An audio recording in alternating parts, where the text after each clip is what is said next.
Welcome to episode 2 of Modified, where we share with you four-wheel drives that have been accessorised and customised for everyday use and four-wheel driving.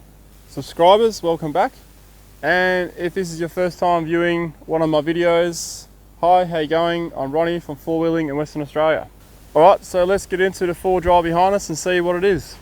Alright folks, so let's introduce you to another good mate of mine and the owner of this vehicle here, Karel. G'day. How you going, mate? Yeah, good, thanks. Good. Do you want to tell our audience about the vehicle? And being a Holden, our audience don't really, some of our international audience won't know what a Holden is because it's an Australian sort of name for... Right, yeah. Okay, well Holden's basically a General Motors vehicle. Holden's sold in Australia. Yep. Yeah, as you know, they've got different models around the world, Opel and such. Yep. This particular one's a Holden Rodeo. It's a 2007 model. It's actually got an Isuzu motor in it before Holden and Isuzu split. Yep. And Holden started to make their own version of the car with their own motors. Okay, so this is the last one with the Isuzu motor in it? That's correct, yeah. Yeah. Cool. Alright, so I know this vehicle quite well and it's been on a fair few trips with us, so do you want to tell the audience like where you've been in this? Sure, many places around WA. Places like Steep Point, which is the westernmost point of Australia. That was a good trip. Places like Esperance, beautiful beaches down there, and many outback areas, so yeah, she's done as well. Definitely been around and done some tough muddy trips as well, this vehicle here, so yeah. Cool. Well, let's get straight into the bar work. Sure. What's around the car? So, well, I've got ARB, the steel bar work on the side steps with a front bar, of course. The ARB roof rack too. So some good quality gear on there, which has saved the car many a time. Yep. And yes. Under there, I have some bash plates, which have also saved the vehicle. And being well used. Yeah, yep. I've heard them a few times, hit a few things. Cool. Bar light on the roof there? Yes, an LED bar light. I mean, when it's dark in the bush, it's dark. So yeah. These headlights, even a high beam, don't really do much. So lighting up the LED bar, really, it's a real good thing to have. Yeah. For road use, I find that spotties low work good, but yeah, definitely in the bush, lights up on the roof. Yeah, that's the way to go, eh? Yeah. Okay, so now we're going to discuss the suspension and tyres, and what I'm noticing, Karel, is they look quite aggressive, your tyres, but they're not actual mud tyres, are they? Or no, they're an all-terrain tyre. This is a Mickey Thompson all-terrain. It's a 4-rib. They look aggressive. Yeah. Unfortunately, they're not as good as the muddies in the mud, of course. They don't disperse the mud as well. But I'm quite happy with them as an overall tyre. Yeah. Okay. And what lift and tyre? I mean. Well, I've got a 2-inch lift. It's the maximum lift allowed for this car in Western Australia, and I've got the tyres around about 32 inches. I did have to do some panel work on the mud guards to fit in the 32-inch. Bit of massaging. Yeah. But yeah, they fit and they give me bit of extra clearance I needed for the diff. Yeah. From standard, these Rodeos are a bit too low for my liking, so it's pretty much a definite for a lift. And some good tyres. It's much higher as you can get. Oh, especially getting the serious stuff in here, at least a 2-inch lift, I've got to say. So, and I noticed you got some rims as well, which aren't standard for this vehicle. That's right, aftermarket rims. But the standard ones were okay, just alloy rims. I thought these might be a little bit more tougher. Steel rims. Yeah. Well, at least if you do hit something, you can belt them back out with a good hammer or something. Yeah. All right, folks. So Karel's just going to show us a few things in the engine bay that he's added to it. I can see you've only got one battery in here, but I know you've got 2 batteries. Yeah, there's not much room in the engine bay of these Rodeos. So I've got the dual battery set up in the rear of the vehicle. Yep. What I do have in here is an onboard compressor, which is basically used for my front lockers. Yep. And the only other modification under the hood here is the diesel chip, just to give the extra torque and kilowatt. So you've got a front locker, so you still got the limited slip diff rear? Yeah, I made this decision just to keep the LSD at the back. It's probably safer on the roads for me. I do a lot of road driving as most would, so I'm happy to keep the LSD at the back just for road use, and when I need the front locker, it's there for me. Yeah. And I've used it plenty of times. It's absolutely terrific to get you at certain troubles and flick switch, off you go. Well, I remember that one trip where you had the unfortunate busting of your front CV. Yeah. And without that locker, you would have been in two-wheel drive. That's right. So three-wheel drive helped me get out. Sure. Yeah. And you got a winch there as well, which I know very well. Yes. It's paid for itself many times. It's a 12,000 pound winch. I've got the dyno rope on there. It's pulled 3 cars out of a salt lake before, so it really paid itself off in that trip. Oh yeah, definitely. And we were stuck in the middle of nowhere that time. Well, he actually saved my Hilux with this winch, so I'm grateful for that. That was a long recovery, that one. It was, yeah. Yeah. Good experience. Yep. This is a camera, right, on the front? Yes, it's basically it's just a reversing camera which I've wired up to the front of the vehicle. There was many times when out forward driving and I wanted to see what was directly in front of me without having to get out of the car. So it's just the option of being able to flick a switch inside the vehicle. I can see exactly what's in front of me. Yeah. And that's a cool idea, man. Yeah. So have you got one on the rear as well? I've got one in the rear as well. Yes. Yeah. Awesome. Alright, so I can see back to your roof rack. I know we already covered it, but you can definitely tell this is a Western Australian vehicle because you've got 3 sand implements up there. You've got the shovel, the treads, and the sand flag. Yeah, that's right. Well, the treads for sure. Any tracks like that, geez, they really save you a lot of time and effort if you're out in the sand, if you get a little bit boggy. Yeah, so yeah, for sure. I carry them around, even in the mud. It can help you get out in the mud and even climbing some hills if you really needed to. The shovel, of course, and safety first, mate. The flag. Never know coming over those dunes. Yeah, I know. I should really get one myself, eh? Cool.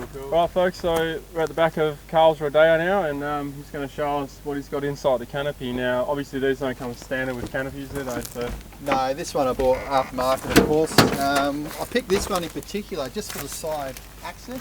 Yep. That's pretty cool. It just makes it a lot easier to get it quicker. Yep.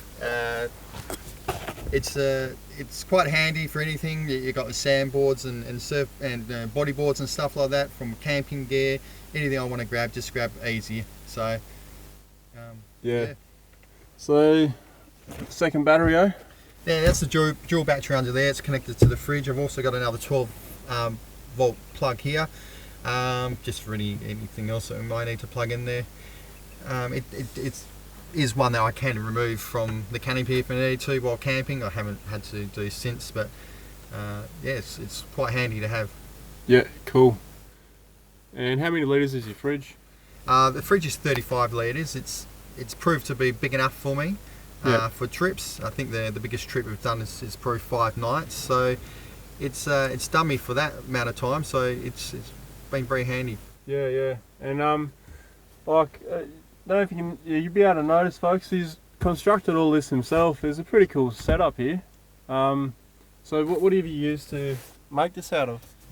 Basically just some MDF, some carpet, which are just spray on adhesive to glue that down, and cut it to size, rack it together. So basically these drawers over the wheel arches, as you can see on that side, there's first aid kits and some air down tools, and on this side I've got my toolkits and all my bits and pieces. So really accessible, easy to get to. Plus I can still tie down on top of these things if I need to. Yeah, and that's the wheel arch underneath here, eh? That's right, yeah. That's pretty good way to optimise room. Yeah. So just going to ask Karel a question, back on the because this is MDF, because you've done a few deep river crossings with me as well, and I know that I had the Hilux back then, and that was a similar setup to this with a well body, where the water actually comes in. Like, do you get water in the back here? I have had water splash into the back. But I must say, with the MDF, when I did cut the MDF, I sealed all the porous edges. Just in case. I mean, there could be any kind of leakage from drinks to that kind of stuff too. So yeah, cool. Yeah, so I made sure that was all sealed up with this paint and before I whacked it together. Yeah. And I mean, so if you guys want to take on a job like this yourself in your car, it's a good way to save money, and you can, as you can see, customise it completely because you've changed it a few times from memory, right? I have the initial. Did have an initial setup which I ripped out and nearly started again just to maximise the room over the wheel arches. Yeah. So you can in fact use marine ply as well, or you can seal it like Karel's done. But either way, it'll work. Cool, man.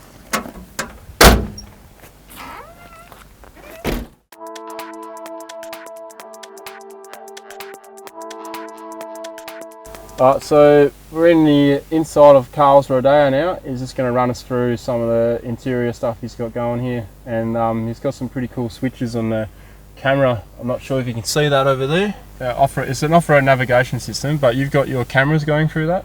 That's right. I've got all wired up is the camera at the front and the rear. So through this switcher box over here, I can just select either the rear camera or the front camera. Oh, and then back to GPS. Yep, that's awesome. So you're going to run us through now? Well, here I have a turbo gauge, it's called. It's connected to the car's computer and basically it can highlight any faults which are on the car or just give me readings like this. Yeah, like your voltmeter and the battery, that's the battery there, yeah? That's right. So I mean that one in particular, I had a trip where I had some mud in the alternator and the alternator wasn't doing what it should do. Yeah. So by having this I was able to gauge that, so a bit of peace of mind. Yeah. Cool. Alright folks, it's time for questions and answers, Q&A. So you ready for some questions, mate? Sure, I'll give it my best shot. Alright. Your top 3 things for your vehicle for actual full driving, like your top 3 mods or accessories, what are they? Right, okay. Well, of course your lift, and that's a definite with the Rodeo, you need your lift. Yep. I'd say protection, so bar work. Okay, yep. Would be the second one. It's paid for itself just with the protection of the panels. And let's go ahead and say, geez, it's so hard. You need communication, don't you? You need a CB. You need to be able to communicate with people. They're pretty valid points, I gotta say. Yeah. It's tough to pick. It's tough because there's a lot. Yeah. Cool. All right. Well, so the next question will be, what is the most essential accessory on your vehicle for just everyday thing, just something you've got to have in the vehicle? Something you have to have in the vehicle, definitely recovery gear. Recovery gear? You're a fool to go out without your recovery gear. Yeah. Whether you're buying yourself with a heap of mates, always have some straps and your tracks. Yeah. Anything if you get a collection, keep it on board, leave it there. There you go. Well, I wish everyone in the full drive community had that attitude with the recovery gear, because the amount of times we got to get our own gear out to help other people. That's right. Yeah. All right. So next question is, what is the most memorable trip in your vehicle? Ah, come on. They're all bloody good. All right. Memorable. Yeah. Can you pick one? You know, the trip we did last year, we went down through Holden to Esperance, and then followed it through to Bemer Bay. It's down south of WA. Yeah. Just the change of scenery all the way through from Holden, which has wave rock, to Esperance. Got to be one of the most beautiful beaches in the world down there. Yeah. Absolutely terrific. That was a great trip. Yeah. But like I said, there's so many good points of all these different trips. So, yeah. Yeah. That's a question I hope no one asks me one day. Alright, so now to good points and bad points about the Rodeo, things people maybe should look out for, or people or pluses for people, to reason for them to get one. Okay, sure. We'll start with the bad points. One thing to check with the Rodeo is if you are going to go through water and mud, would be the front wheel bearings. Yep. Wheel bearings. The seals on them, I don't think there is actually a seal on the bearing. Okay. So it's good to get them checked. I've had 3 bearings go, so just through water crossing. You got 3 bearings go? Yeah, had to repack 3 times. So, and the mechanic tells me there was no seals. So he's put some goo in there, so hopefully that helps out. Yeah, okay. Secondly, you definitely need a lift from standard on the Rodeo. So yeah, definitely. The positives, on this particular motor, the Isuzu motor, it's very tough. It's durable.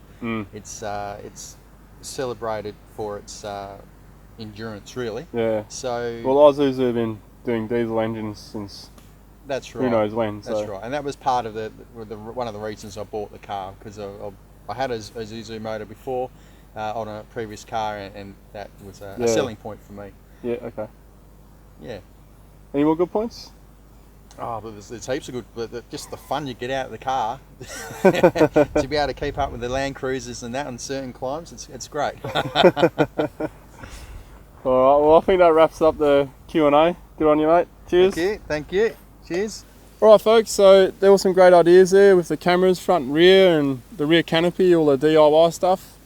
So maybe you got some good ideas. If you got any questions at all or comments, leave them down below. We love to hear from you. There might be something we didn't cover enough of, so by all means, just ask the question, we'll answer it. So thanks for watching episode 2 of Modified, and subscribe if you haven't already. Take care in the tracks and trails, and cheers. See ya.